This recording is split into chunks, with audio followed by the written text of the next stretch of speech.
ప్రభు అయిన యేసు క్రీస్తు వారి శుభనామంలో మీ అందరికీ వందనాలు నాయన. దేవుడు మీకు తోడైండును గాక. యెహోవా మిమ్మల్ని ఆశీర్వదించును గాక.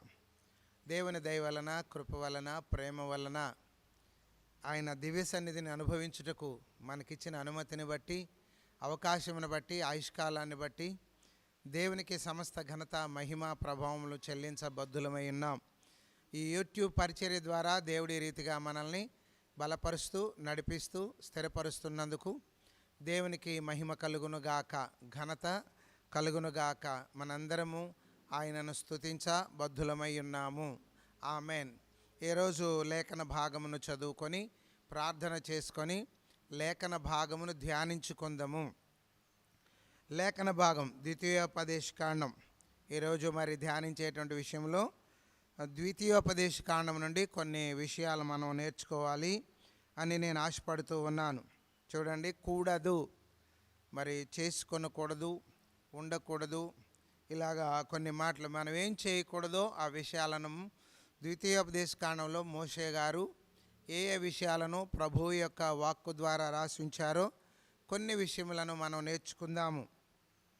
ద్వితీయోపదేశకాండము 13వ అధ్యాయము 3వ వాక్యం చదువుకుందాం. 13వ అధ్యాయము 3వ వాక్యం, ద్వితీయోపదేశకాండము. అతడు నీతో చెప్పిన సూచక్రియ కానీ మహత్కార్యము కానీ సంభవించినను ఆ ప్రవక్త మాటలను, కలలు కనువాని మాటలను వినకూడదు. ఏలయనగా మీరు మీ దేవుడైన యెహోవాను మీ పూర్ణ హృదయముతోనూ మీ పూర్ణాత్మతోనూ ప్రేమించుచున్నారో లేదో తెలుసుకొనుటకు మీ దేవుడైన యెహోవా మిమ్మును పరీక్షిస్తూ ఉన్నాడు.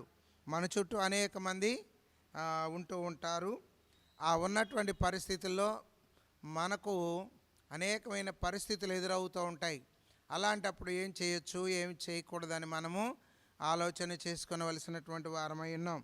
ఈ లేఖన భాగమును మొదటి భాగం మరలా చదువుతాను.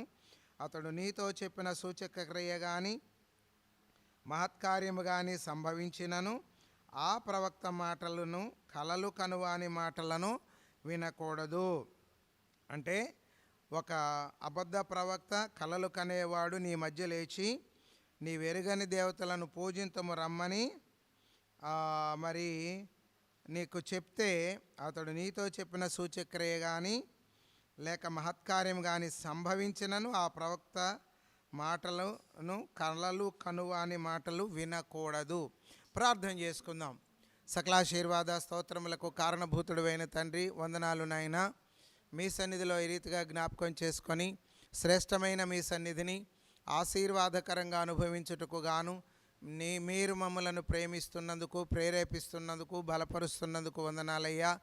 నా తండ్రి, యూట్యూబ్ పరిచర్య ద్వారా మన అనేక మంది మేలు పొందటానికి, ఆశీర్వదించబడటానికి, మరి సంఘం నుండి దూరముగా ఆయా దేశాల్లో, ఆయా రాష్ట్రాల్లో ఉంటున్నటువంటి ప్రియ పిల్లలందరూ మా తండ్రి వాక్యము విని మేలు పొందడానికి, అలాగనే అన్యులు కూడా విని ఆశీర్వదించబడడానికి, రక్షణలోనికి నడిపించబడటానికి, మారు మనసు పొందడానికి, నిజదేవుడైన మిమ్మల్ని గుర్తించడానికి ఈ కార్యక్రమను మా ప్రభువా మీరే జ్ఞాపకం చేసుకొనండి నాయన. నా తండ్రి, ఈ రోజుల్లో ఎక్కడ చూసినా యూట్యూబ్ పరిచర్యల విషయంలో తండ్రి వాక్యమును విత్తువారు కొదువైపోయిన పరిస్థితులలో తండ్రి, వాక్యమును మా ప్రభువ విత్తుటకు కృప చూపించి నీ వాక్యమును మా ప్రభువ ఎత్తిపట్టుటకు ప్రభువ నీ వెలుగులో నడుచుటకు ప్రజలను రేపమని, ప్రేరేపించమని, కృప చూపమని, సహాయం చేయమని కోరుకుంటూ మా ప్రభువును ప్రియ రక్షకుడును అయిన యేసయ్య అతి పరిశుద్ధ నామమును బట్టి వేడుకొనుచున్నాము తండ్రి. Amen, amen, amen. Praise the Lord. వాక్యమును ధ్యానించుకుందామండి. మొట్టమొదట మనము చూసేటువంటి విషయం ఏంటంటే, ప్రవక్త, కలలు కనేవాడు, ఇలాగ కొంతమంది ఉంటారన్నమాట. వీళ్ళు వాక్యానికి వ్యతిరేకంగా కొన్ని పనులు చేస్తూ ఉంటారు. వాక్యానుసారంగా నడిచే ప్రవక్త మాటలు వినాలి, వాక్యానుసారంగా కలలు కనే వారి మాటలు వినాలి. ఇప్పుడు ఉదాహరణకు యోసేపు గారు కల కన్నాడు. సూర్య చంద్రులు కూడా తనకి సాగిలిపడినట్లుగా చూస్తున్నాం మనం అక్కడ, అవును కదా. అలాగననే ఫరోకి కలలు వచ్చాయి. మరి ఆ కల భావం తెలిపాడు. అలాగనే భక్ష్యకారుడు పానదాయకుడికి కల వచ్చింది. మరి దానియేలు గారి గ్రంథంలో కూడా దానియేలు గారికి కలలు దర్శనాలు రావడం మనం చూస్తాం. అయితే ఇక్కడ చెప్పేది ఏంటంటే, వాక్యానికి వ్యతిరేకంగా పోగైనటువంటి ప్రవక్త లేక సేవకుడు, వాక్యానికి వ్యతిరేకంగా మరి చెప్పేటువంటి కలలు కనేటువంటి వాడి విషయం ఇక్కడ కాబట్టి ఒకవేళ వాడు చెప్పినవి సంభవించినను, అంటే వాడు చెప్పినవి జరుగుతున్నప్పటికీ కూడా వాక్యానికి వ్యతిరేకంగా గనక చేయడానికి రమ్మన్నప్పుడు నీవు వారితో ఏకీవించకూడదు. ఉదాహరణకు షద్రక్ మేషక్ అబేద్నెగో దానియేలు గారిని మనం చూడొచ్చు. వారికి పరీక్ష మరి పెట్టబడినప్పుడు వారు నెగ్గారు. వారు రాజాజ్ఞను అందరూ మీరారనుకున్నారు, కానీ దేవుని ఆజ్ఞను నెరవేర్చారు. ఆమెన్. రాజుగారి మాట వినాలా లేదా? అధికారుల మాట వినాలా లేదా? మన తల్లిదండ్రుల మాట వినాలా లేదా? తప్పకుండా వినాలి. కానీ అది దైవ వ్యతిరేకమైనప్పుడు, దేవుని చిత్తము కానప్పుడు, దేవుని కృపకు మరి దూరముగా ఉన్న పరిస్థితులుగా జరుగుతున్నప్పుడు తప్పకుండా మనం గుర్తించి దానిని తిరస్కరించాలి. వాటిని మనము చేయకూడదు. చూడండి, ఆ మాటలు వినకూడదు. ఆ ప్రవక్త అయినా సరే లేక కలలు కనేవాడైనా సరే వినకూడదు. మరొక మాట అక్కడే మనం చూద్దాము. అదే అధ్యాయంలో 8వ వాక్యం కూడా చదువుదాం. 8వ వాక్యం, వారి మాటకు సమ్మతింపకూడదు, వారి మాట వినకూడదు, వారిని కటాక్షింపకూడదు, వారి యందు జాలి పడకూడదు, వారిని మాటుపరచకూడదు. చూసారా? అవశ్యముగా వారిని చంపవలెను. అర్థమైంది? చంపవలెను అంటే ఏంటంటే, ఇక్కడ అక్షరార్థంగా చాలామంది తీసుకుంటారు. ఆ దినములలో ఇశ్రాయేలీయులకు ఉన్నటువంటి కట్టడ ప్రకారము చంపవలెను, ఆ సమాజానికి సంబంధించి. ఇప్పుడు యూనివర్సల్గా సంబంధించినటువంటిది ఏంటంటే, త్వరగా వాళ్ళను విడిచిపెట్టవలెను, వారికి దూరముగా జరగవలెను. కనుక మనము అబద్ధ ప్రవక్త, అబద్ధ దర్శనాలు కనే వారి మాటలను మనము వినకూడదు. చాలామంది ఆశ్చర్యంగా ఉంటుంది, లోకస్తుల మాటలు వింటూ ఉంటారు, దేవుని బిడ్డల మాటలు వినరు. చాలా విచిత్రం అనిపిస్తుంది నాకు అనేక సార్లు ఆలోచన చేసినప్పుడు. చూడండి, ఇంట్లో ఉన్నటువంటి వారి మాటలు, మరి క్షేమం కోరినటువంటి వారి మాటలు, ఆశీర్వాదకరంగా ఉండేటువంటి వారి మాటలు, మాట మీద నిలబడే వారి మాటలు, వాక్యానుసారంగా జీవిస్తున్నటువంటి వారి మాటలు వినకుండా లోకపు మాటలు వింటూ ఉంటారు. అవి త్వరగా ఎక్కేస్తాయండి. అవి తేనె కంటే తీపిగా ఉంటాయి అన్నమాట. అవి చాలా వరదీసిన కత్తిలాగా ఉండేటువంటి పరిస్థితులు. కనుక ఎవరు చెప్పినా కానీ దేవుని మాటలు కాకుండా, దేవుని మాటలకు వ్యతిరేకంగా ఉన్నటువంటి వాటిని మనము వినకూడదు. నీ తమ్ముడు చెప్పినా వినకూడదు, మీ నాన్న చెప్పినా వినకూడదు, నీ పాస్టర్ చెప్పినా వినకూడదు. ఎందుకనంటే అవి దేవునికి వ్యతిరేకమైన మాటలు కనుక. దేవుని చిత్తమైన మాటలు అనుకోండి, దేవునికి వాక్యానుసారమైన మాటలు అనుకోండి, నీకంటే చిన్నోళ్ళు చెప్పినా విను, పెద్దోళ్ళు చెప్పినా విను, అన్యుడు చెప్పినా విను, మరి ఎవరు చెప్పినా వినొచ్చు, ఎవరు చెప్పినా వినొచ్చు వాక్యానుసారంగా ఉండినట్లయితే. ఓకే కదా? రెండవది ఇక్కడే ద్వితీయోపదేశకాండంలోనే ఉందాం ఈరోజు మనము. తర్వాత ఇక్కడే 13, 18 వాక్యం కూడా చదువుకుందాం. 13వ అధ్యాయం 18వ వాక్యం, నీ దేవుడైన యెహోవా దృష్టికి యథార్థమైన దానిని చేయుచు నీ దేవుడైన యెహోవా మాట వినునప్పుడు యెహోవా తన కోపాగ్ని నుండి మల్లుకొని నీ యందు కనికరపడి నిన్ను కరుణించి నీ పితరులతో ప్రమాణము చేసిన రీతిని నిన్ను విస్తరింపజేయునట్లు నిర్మూలము చేయవలసిన వాటిలో కొంచెమైనను నీ యొద్ద ఉంచుకొనకూడదు. మొట్టమొదట ప్రవక్త చెప్పిన మాటలు కానీ, కలలు కనేవాడి మాటలు కానీ వినకూడదు దేవునికి వ్యతిరేకమైన పరిస్థితుల్లో ఉన్నప్పుడు. తర్వాత నీవు నీ తల్లి కుమారుడే కానీ, నీ సహోదరుడే కానీ, నీ కుమారుడే కానీ, నీ కుమార్తెయే కానీ, నీ కౌగిట భార్యే కానీ, నీ ప్రాణ స్నేహితుడే కానీ, ఏమండి, ఎవరు చెప్పినా దేవునికి వ్యతిరేకంగా ఉన్న మాటలు మనము వినకూడదు. రెండవదిగా మనం చూసినట్లయితే, నీవు ఆశీర్వదించబడినట్లుగా, దేవుని సన్నిధిలో దీవెనకరంగా ఉన్నట్లుగా నీ దేవుడైన యెహోవా దృష్టికి యథార్థమైన దాన్ని చేయాలి. నీ దేవుడైన యెహోవా మాట వినినప్పుడు యెహోవా తన కోపాగ్ని నుంచి ఏమవుతారు? మల్లుకుంటారు, మనకు కృప చూపుతారన్నమాట. కాబట్టి నీ యందు కనికరపడి నిన్ను కరుణించి నీ పితరులతో ప్రమాణము చేసిన రీతిని నిన్ను విస్తరింపజేయనట్లుగా నిర్మూలము చేయవలసిన దానిలో కొంచెమైనా నీ దగ్గర ఉంచుకోకూడదు, కొంచెం కూడా ఉంచుకోకూడదు. నిర్మూలన చేయవలసిన వాటిలో మనకు తెలుసు కదా, యెహోషువ గారి గ్రంథంలో 7వ అధ్యాయంలో ఆకాను అనేటువంటి వాడు దాచిపెట్టుకుంటున్నాడు శపితమైన వాటిని. నిర్మూలము చేసేటువంటి వాటిలో అంటే అది ఆభరణాలే కానివ్వండి, వస్త్రములే కానివ్వండి, వెండే కానివ్వండి, బంగారమే కానివ్వండి, ధనమే కానివ్వండి, లేకపోతే పాప సంబంధమైన రోత సంబంధమైన విషయాలే కానివ్వండి, అంతేకాకుండా మనం దేవునిలోకి రాకముందు ఆయా విధాలుగా తెచ్చుకున్న వస్తు వాహనాలే కానివ్వండి, ఏవైనా సరే మన దగ్గర ఉంచుకోకూడదు. చాలామంది సాక్ష్యాలు చెప్తుంటే విన్నానండి, రక్షణ పొందకముందు వాళ్ళు చేసినటువంటి అనేకమైనటువంటి మోసాలు.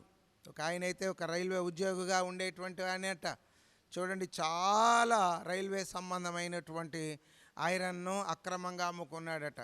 రక్షించబడిన తర్వాత తాను అక్రమంగా అమ్ముకున్నటువంటి ద్వారా వచ్చినటువంటి సొమ్ముకు 2 వేసి రైల్వే వారికి అప్పగించాడట. అది దేవుని యొక్క సన్నిధి అంటే. నిర్మూలము చేయబడినటువంటి దాన్ని మనం ఉంచుకోకూడదు, అది శపితమైన దాన్ని మనం ఉంచుకోకూడదు అన్నమాట. దానిని మనము వెంటనే శీఘ్రముగా దానిని వారికి అప్పగించేసేయాలి. అది క్షమాపణ కోరుకుంటే సరిపోతుంది అనుకుంటే క్షమాపణ కోరుకోవాలి. మరి ఒప్పుకుంటే సరిపోద్దంటే ఒప్పుకొని విడిచిపెట్టాలి. దాని జోలికి మరలా అతిక్రమములు దాచిపెట్టువాడు వర్ధిల్లడు, ఒప్పుకొని విడిచిపెట్టువాడు కనికరము పొందుతాడని వాక్యం రాయబడుతోంది. కనుక ప్రియమైనటువంటి దేవుని పిల్లలారా, గుర్తుపెట్టుకోనండి, శపితమైన దానిని నిర్మూలము చేయవలసినటువంటి వాటిని వెంటనే మనం మన ఇంటిలో నుంచి, మన హృదయంలో ఉంటే హృదయంలో నుండి, కంటిలో ఉంటే కంటిలో నుండి బయటికి పంపించదుముగాక. వాటిని నివాసము చేయనీయకూడదు మన గృహాలలో. లంచము, అక్రమముగా సంపాదించినటువంటి లంచము, ఉద్యోగానికి సంబంధించి కాకుండా ఉద్యోగం అడ్డం పెట్టుకొని కొంతమంది కొన్ని డిపార్ట్మెంట్ల వారు ఎంతో దండుకుంటూ ఉంటారు. పేద పిల్లలు ఏమండి రోడ్ల మీద అమ్ముకునేటువంటి వారి దగ్గర నీచంగా ప్రవర్తిస్తూ ఉంటారన్నమాట. అర్థమైందా? వారి అధికారాన్ని ఇదిగో ఎక్కడి నుంచి పంపించేస్తానని ఏమండి ఏదేదో చేస్తూ ఉంటారు. కాబట్టి గుర్తుపెట్టుకోనండి, దేవుని సన్నిధిలో ప్రియమైన పిల్లలారా, దేవుని కృపయందు మనము పాలిభాగస్థులముగా ఉండునట్లుగా మనము చాలా జాగ్రత్తగా ఉండవలసిన వారమై ఉన్నాం. మూడవదిగా మనం చూసినట్లయితే ద్వితీయోపదేశకాండంలోనే 14వ అధ్యాయము 3వ వాక్యం చదువుకుందాం. 3 నుండి 3 నుండి నీవు హేయమైనదేదియో తినకూడదు.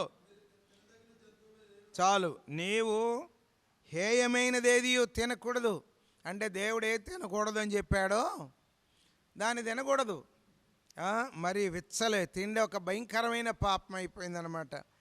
తిండి కోసము చూడండి ఎంత దరిద్ర పనులైనా చేస్తూ ఉన్నారన్నమాట. కనుక ప్రియమైన పిల్లలారా, మొట్టమొదటిది ఏంటి చెప్పండి?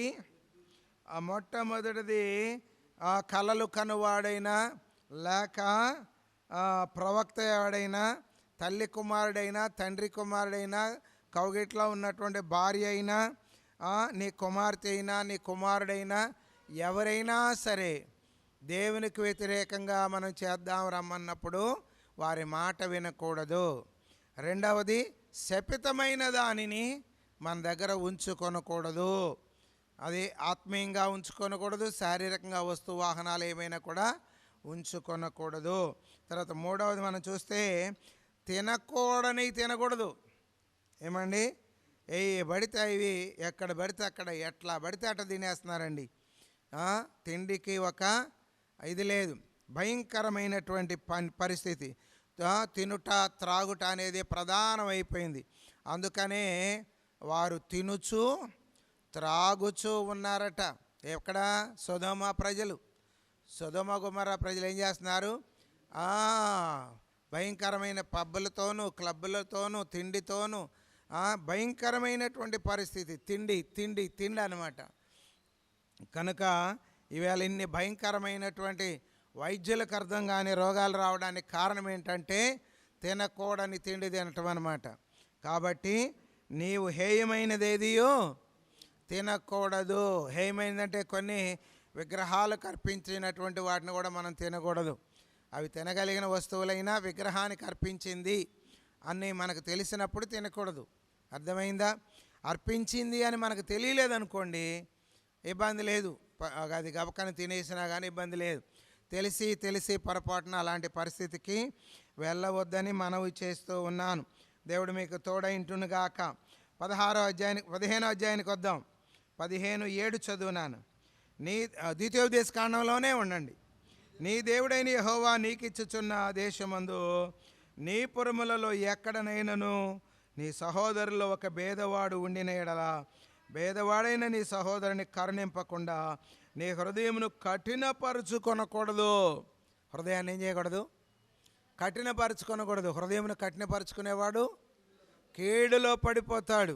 మొట్టమొదటిది ప్రవక్త అయినా, కలలు కనేవాడైనా, లేక నీ తల్లి అయినా, నీ తండ్రి అయినా, నీ పాస్టర్ అయినా, లేకపోతే ఎవరైనా సరే దేవునికి వ్యతిరేకంగా చేద్దాం, రాజు అయినా సరే, ప్రధానమంత్రి అయినా, ముఖ్యమంత్రి అయినా దేవునికి వ్యతిరేకంగా చేద్దామన్నప్పుడు వారి మాట వినకూడదు,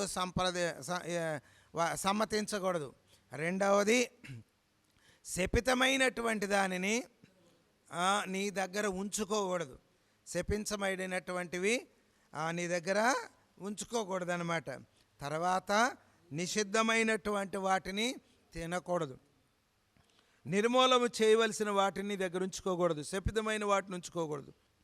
తర్వాత మూడవది, నిహేయమైన వాటిని తినకూడదు. నాలుగవది ఏంటి చెప్పండి? కఠినపరుచుకోకూడదు హృదయాన్ని. ప్రేమ, జాలి, దయ, కరుణ ఇచ్చి పుచ్చుకోవటం అనేది ఉంచుకోవాలి. ఏదైనా మానవ సంబంధమైన పరిస్థితులు కొంచెము తొందరపడినప్పటికీ వెంటనే కంట్రోల్ చేసుకోవాలి, వెంటనే క్షమాపణ అడుక్కోవాలన్నమాట. అర్థమైందా? సరి చేసుకోవాలి, సరిదిద్దుకోవాలి. అట్టి విషయమందు మనమందరము కూడా మరి దూరముగా ఉందముగాక. కఠినమైన మనసుకు ఎట్లా ఉండాలి? దూరంగా ఉండాలి. కాబట్టి ఈ ద్వితీయోపదేశ కాండము ధ్యానిస్తున్నప్పుడు నాకు ఆశ్చర్యం వేసిందనమాట.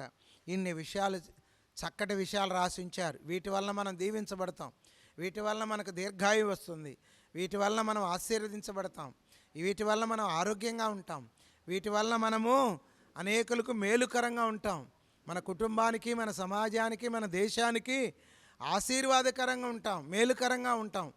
అర్థమైందా? తలనొప్పిగా ఉండం ఎవరికి. మనం చదువుకున్న చోట, మనము ఉద్యోగాలు చేస్తున్న చోట, మనము కూలి పనులు చేస్తున్న చోట మనం ఆశీర్వాదకరంగా ఉంటాం అన్నమాట. నాలుగోది ఏంటి చెప్పండి నాన్న? హృదయమును కఠినపరుచుకొనకూడదు. తర్వాత చూడండి, 16వ అధ్యాయము 19వ వాక్యం, ద్వితీయోపదేశ కాండమే 16:19. నీవు న్యాయము తప్పి తీర్పు తీర్చకూడదు, పక్షపాతము చేయకూడదు, లంచము పుచ్చుకొనకూడదు. ఎందుకంటే లంచము జ్ఞానుల కన్నులకు గ్రుడితనము కలుగజేయును, నీతిమంతుల మాటలకు అపార్థము పుట్టించును. చూసారా? లంచం ఇవాళ ఎక్కడ చూసినా ఈ 3 విషయాలు ఇక్కడ రాయబడిని. న్యాయము తప్పి తీర్పు తీర్చకూడదు, పక్షపాతము చేయకూడదు, లంచము పుచ్చుకొనకూడదు. 16:19 ఓకేనా? జాగ్రత్త. ఎందుకంటే లంచము, ఎంఆర్ఓలు లంచమే, ఏమండి తర్వాత విఆర్ఓలు లంచమే. చూడండి, ఎక్కడ చూసినా ప్రతి దానికి పోలీసు వారు లంచమే. ఏదన్నా ఆయన పేరేంటి, జడ్జిలు లంచమే, లాయర్లు లంచమే. ఏమండి, ప్రతి దానికి వాళ్ళు ఎక్కడ నడుతుంది, దేని మీద నడుతుంది? లంచం, లంచం. చూడండి ప్రియమైన పిల్లలారా, భూలోకంలో భయంకరమైన అజ్ఞానులు ఎవరయ్యా అంటే లంచం తీసుకునేటువంటి వారు. కాబట్టి లంచమునకు దూరముగా ఉందాం. ఎన్నోదైంది ఇప్పుడు? 5వది లంచము. ఇందులో 3 మాటలు ఉన్నాయి. టోటల్గా మనం జ్ఞాపకం చేసుకునే మాట, లంచం తీసుకోకూడదు, లంచము తీసుకొనకూడదు. 6వ మాట ధ్యానం చేసుకుందాం. 6వ మాట 22:5 నాన్న, 22:5. స్త్రీ పురుష వేషము వేసుకోకూడదు. అది 2 కలిపి చదవకూడదు. స్త్రీ పురుష వేషము వేసుకొనకూడదు, పురుషుడు స్త్రీ వేషము ధరింపకూడదు. అలాగు చేయువారందరూ నీ దేవుడైన యెహోవాకు హేయులు. ఏ వేషం వేయకూడదు? ఇవాళంతా అదే. ఇవాళ ప్రస్తుతానికి నడుతున్న ట్రెండ్ ఏంటండి? స్త్రీలేమో పురుషుల వేషాలు వేస్తున్నారు, పురుషులేమో డ్రామా వేషాలు అయిపోయిందనమాట. చాలా జాగ్రత్తగా ఉండండి. భయంకరమైనటువంటి విధంగా ప్యాంట్లు చొక్కాలు ధరిస్తున్నారు. ఎవరు? ఆడపిల్లలు. సిగ్గు లేదనమాట, సిగ్గు లేనటువంటి పరిస్థితులు. చాలా జాగ్రత్తగా ఉండాలి. ప్రియమైనటువంటి దేవుని బిడ్డలారా, స్త్రీ పురుష వేషము వేయకూడదు, పురుషుడు స్త్రీ వేషము వేయకూడదు. అసలు వేషాలు వేయకూడదండి, రంగులు వేషం అంటే ఏంటి? రంగులు వేయకూడదు. అంటే డ్రామాలని ఉంటాయి. ఇదివరకు పాతకాలంలో సినిమాలు, డ్రామాలు, పాత్రలు ఉంటారు, పాత్రధారులు ఉంటారు. అర్థమైందా? పాత్రలు అంటే ఆ స్కిట్ రాసినటువంటి దానిలో ఉన్న పాత్రలు, దాన్ని మనం వెయ్యాలి కాబట్టి వేషం వేయాలి, ఆ వేషము వెయ్యాలన్నమాట. చూడండి, ఇది డ్రామా కాబట్టి వేషాలు వేస్తున్నారు. కానీ మందిరాల్లో వేషాలు ఏంటండి? పాస్టర్లు వేషాలు వేస్తున్నారు ఇవాళ. విగ్గులు పెట్టుకునే పాస్టర్లు, రంగులేసేటువంటి పాస్టర్లు. ఏమండి, గడ్డాలు మీసాలను కూడా వదలట్లా. ఏంటి? రంగులేసేవాళ్ళు అనమాట. రంగులు. ఎంత దరిద్రమైనటువంటి పరిస్థితి ఇది. వేషం వేయకూడదని వాక్యం రాయబడుతుంది. వేషాలు వేయకూడదు. చూడండి 14వ అధ్యాయము రాజుల గ్రంథములో చక్కని మాట. 2వ గ్రంథము రాజుల గ్రంథం 2వ గ్రంథం 14వ అధ్యాయంలో ఒక ఆమె ఏం వేసుకొస్తుంది? శిరోభూషణములు ధరించుకొని లిప్టిక్స్ వేసుకొని, ఆ రోజుల్లో కూడా లిప్టిక్స్ ఉన్నాయన్నమాట. పెదవులకు రంగులు వేసుకొని. ఇవాళ ఎంతమంది పాస్టర్లు, ఎంతమంది పాస్టర్లు, ఎంతమంది సంఘ పెద్దలు, ఎంతమంది విశ్వాసులు ఈ దరిద్ర బతుకుతూ ఉన్నారు. అదేమంటేనంట ఏదో కొంచెం అంట ఈ కార్పొరేట్ సేవకులు తమకున్నటువంటి జనాలు బయటికి వెళ్ళిపోతారేమోనని ఇలాంటివి చెప్పరు. వాళ్ళు ఇంకా సమర్థిస్తూ ఉంటారు. ఏదోనంట, ఏదో కొంచెం అంట. ఒక ఆమెంట ఇంట్లోనే ఏం పెట్టిందంట? ఇంట్లోనే బ్యూటీ పార్లర్ పెట్టుకుందంట. మళ్ళీ బయటికి వెళ్ళడం. పిల్లలేమో బయటికి వెళ్ళి వేసుకొస్తారంట వేషాలు. ఏమేమో ఇంట్లోనే వేషం వేసుకుంటుందంట. ఉన్నాయి వీడియోలు, ఉన్నాయి వాళ్ళ వీడియోలు, వాళ్ళ నోటితో చెప్పినటువంటి మాటలు. కాబట్టి వేషం వేయకూడదండి. ఏం వేయకూడదు? రకరకాల హెయిర్ కట్టింగ్స్లు, రకరకాల దుస్తులు, రకరకాల వేషాలు, దేవుడిచ్చినటువంటి దానితో మనం తృప్తి పడాలి. అంతేగాని వేషాలు భక్తి వేయకూడదు. జాగ్రత్త ప్రియమైనటువంటి దేవుని బిడ్డలారా, వేషాల బ్రతుకు బతకొద్దు. ఇలాంటి వేషాలు వేసే వాళ్ళని గుర్తుపెట్టుకోండి. వారి నుండి వారెట్టాగు వారిని మీరు గద్దించలేరు, వారితో మీరు మాట్లాడలేరు. వారి దగ్గర నుంచి మీరన్నా బారిపోండి. వేషం వేసింది ఒక ఆమె, పొతీఫరు భార్య. ఏం చేశాడు? వేషాలు వేయడు ఈయన. ఈయనేమేయడు? వేషాలు వేసే బుద్ధి ఈయనకి లేదు. ఆమెకే బుద్ధి ఉంది? వేషాలు వేసే బుద్ధి ఉంది. అందుకని ఆమెను వెళ్ళగొట్టలేడు. అందుకని ఈయనే వెళ్ళిపోయాడు. అందుకని అలాంటి దరిద్రమైనటువంటి సంఘాల్లో నుంచి బయటికి పారిపోవాలి. ఎందుకనంటే అంత భయంకరమైనటువంటి పరిస్థితిగా ఉంటుంది ఇవాళ. కనుక అసలు వాక్యం చెప్పట్లేదని ఏడుస్తున్నారు. వాక్యం చెబుతుంటేనే యూట్యూబ్లో ఏమండి నెల రోజులు చూసిన బుధవారం నుంచి బుధవారం చూసినా 50 మంది చోట్ల వాక్యం చెప్పేవాళ్ళని. అదే వేషాలు వేసేవాళ్ళని అయితే వేల మంది లక్షల మంది వ్యూస్ అనమాట. లక్షల మంది వ్యూస్ అన్నప్పుడు వేషాలు వేసేటువంటి పరిస్థితుల్లో చాలా జాగ్రత్తగా ఉండండి. అయినా మనకు అంత అవసరం లేదు, వ్యూస్ కోసం కాదు ఏంటండి, లేకపోతే మన వేషం కోసం కాదు. దేవుని వాక్యం ప్రచురం చేయబడాలి. ఏంటండి, దీపము వెలుగు ఎంతున్నా వెలుగే, ఎంతున్నా వెలుగే. చూడండి, సూర్యుడిది వెలుగే, మినుగురు పురుగుడిది కూడా వెలుగే. వెలుగే కాబట్టి వెలుగులో జీవించుదుముగాక. ఆఖరి మాట చెప్పి ముగిస్తాను. వేషము వేసుకొనకూడదు. తర్వాత 7వ విషయం 18:9 చదువునాను. 18వ అధ్యాయము 9వ వాక్యం.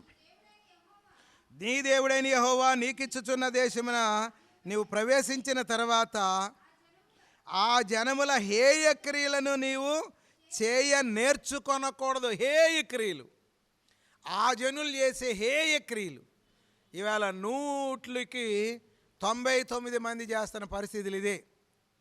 మన సంఘంలో కూడా చాలామంది ఉన్నారు ఇంకా అలాంటి అన్యులు. ఏమండి, ఏంటది? నీ దేవుడై నీకు ఇచ్చుచున్న దేశంలో, నీకు ఇచ్చుచున్న స్థలంలో, నీకు ఇచ్చుచున్న ఇంట్లో వచ్చిన తర్వాత ఆ జనముల హేయ కృత్యములు నీవు నేర్చుకోకూడదు. ఇంకా చాలా ఉన్నాయి. మెయిన్ ఒక 7 యూట్యూబ్కి ఒక అరగంట సరిపడే వాక్యం అంతే. ఏమండి, దైవజనుడు చెప్పిన మాట అయితే వినడు, ఎందుకంటే మనకేం తెలుసు అంటారు. అదే లోకస్తుడు చెప్పిన మాట, పిన్ని చెప్పిందని, అక్కయ్య చెప్పిందని, అన్నయ్య. ఇప్పుడు అదే కదా, మిమ్మల్ని 13వ అధ్యాయం చదవండో, 13వ అధ్యాయం చదవండో, ద్వితీయోపదేశకాండం 13వ అధ్యాయం చదవండి మొత్తుకునేది. అందుకే తల్లి చెప్పినా, తండ్రి చెప్పినా, పాస్టర్ చెప్పినా, ఎవరు చెప్పినా, కలలు కనేవాడు చెప్పినా, ప్రవక్త చెప్పినా ఏం చేయకూడదు? వినకూడదు. ఏం చెప్తే? దేవునికి వ్యతిరేకంగా చెప్తే వినకూడదు. అందుకని దైవ చిత్తానుసారంగా వెళ్ళేటువంటి మాటలు వినాలి. నేర్చుకోకూడదండి. అన్యజనుల ఇష్టము నెరవేర్చుటకు గతించిన కాలం చాలు. ఆ దరిద్రంలోంచి బయటకు వచ్చాం, ఆ పాపంలో నుంచి బయటకు వచ్చాం, ఆ రోతలో నుంచి బయటకు వచ్చాం, ఆ ఊబిలో నుంచి బయటకు వచ్చాం. అర్థమైందా? అలాంటి పరిస్థితులను బయటకు వచ్చి మళ్ళీ అవే ఆచరించడం. కుడికాలు పెట్టు, ఎడంకాలు పెట్టు, పిల్లి ఎదురైంది, విధవరాలు ఎదురైంది, ఆ మూల ఎత్తు ఉండాలి, ఈ మూల పళ్ళం ఉండాలి, అది ఉండాలి, ఇది ఉండాలి, అది అట్టు ఉండాలి, ఇది ఇట్టు ఉండాలి. ఎందుకు ఈ దరిద్రం? ఏమండి, వాక్యం చూసుకుందాం, వాక్యానుసారంగా నడుచుకుందాం, వాక్యాన్ని నెరవేర్దాం, దేవుని సన్నిధిలో ఈ లోకంలో ఆశీర్వదించబడదాం. ఏమండి, పరలోక రాజ్యమునకు ప్రయాణం చేద్దాం, ఆ రాజ్యమునకు చేరుటకు సిద్ధపడదుముగాక. ఆమేన్. ఏమేం చేయకూడదు చెప్పండి. ప్రవక్త అయినా, కలలు కనేవాడైనా, కుమారుడైనా, కుమార్తె అయినా, పాస్టర్ అయినా, ఎవడు చెప్పినా దేవునికి వ్యతిరేకంగా ఏదని చెప్తే వినకూడదు. రెండవది, శపితమైన దాన్ని ఉంచుకోకూడదు. మనము నిర్మూలన చేయబడి వాళ్ళని ఉంచుకోకూడదు.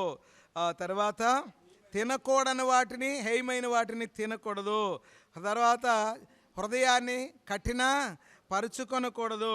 తర్వాత లంచం పుచ్చుకోకూడదు. లంచము భయంకరమైనటువంటి పరిస్థితి. తర్వాత 6వది, వేషాలు వేయకూడదు. తర్వాత 7వది ఇప్పుడు చదివాం ఏంటండి, అవి నేర్చుకోకూడదు. వదిలేసి వచ్చాం, మనం పారేసి వచ్చాం. ఆ దిక్కుమాలిన ఆచారాలు ఆచరించకూడదనమాట. అర్థమైందా? ఆ అనుమానాలు పెట్టుకోకూడదు. వాటి నుంచి మనం దూరం అవుదాం గాక. ఆమేన్. ప్రార్థన చేసుకుందాం. పరిశుద్ధుడా మా తండ్రి, వందనాలు నైనా, కృపలో జ్ఞాపకం చేసుకునేంత వరకు కృప చూపినందుకు వందనాలు.